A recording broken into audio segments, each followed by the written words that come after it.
এটাকে কিভাবে দেখছেন? দু দফাটা বলছেন? দুদফা, হ্যাঁ। হ্যাঁ, ঠিক আছে, ওটা দিয়ে কোনো সমস্যা নেই। তবে দু দফা হবে, এক দফা হবে, আর 8 দফা। সেটার থেকে বড় কথা হচ্ছে মানুষ যেন শান্তিপূর্ণভাবে তার মতামত প্রকাশের জায়গাটা করে দেয় নির্বাচন কমিশন।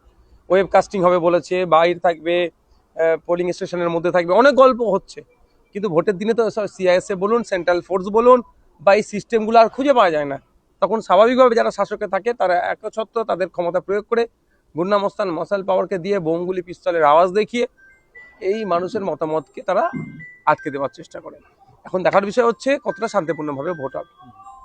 না, সেটা হচ্ছে যে এই যে মুর্শিদাবাদ জেলায় যে জায়গাটায় আপনারা গোটা রাজ্যে প্রায় 60 লক্ষ মানুষকে এরকম ভাবে রেখে যে ভোট করতে, প্রশ্ন একটা থেকে যাচ্ছে, 60 লক্ষের অধিক মানুষ এখন অ্যাডজুডিকেশনের আন্ডারে আছে।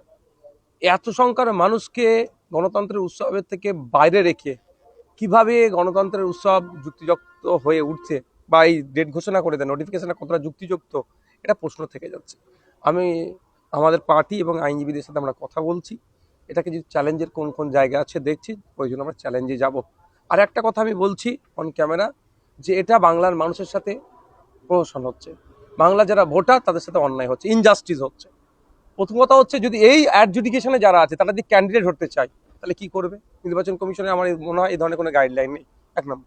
দ্বিতীয় কথা, যে প্রার্থীকে নির্বাচিত করার জন্য সরকারে আসবে, সেই সরকারে আসার মধ্যে একটা 60 লক্ষটা কম নয়। এই অংশের মানুষ যদি বিরত থাকে তাহলে তা অসম্পূর্ণ থেকে যাচ্ছে।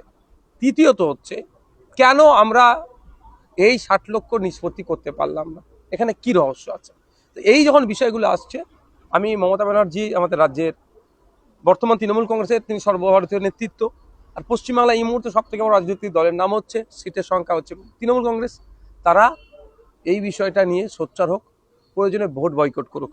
আমরা দেখতে চাই মমতা ব্যানার্জির দল সত্যিকারের অর্থে মানুষের ভোটকে সম্মান দেয় না, গদি পাবো, গদিতে টিকে থাকবো, সেটা নিয়ে আমরা দেখতে চাই। আশা করছি যদি মানুষের ভোটকে মতামতকে সম্মান দেয় তাহলে ভোট বয়কট হোক।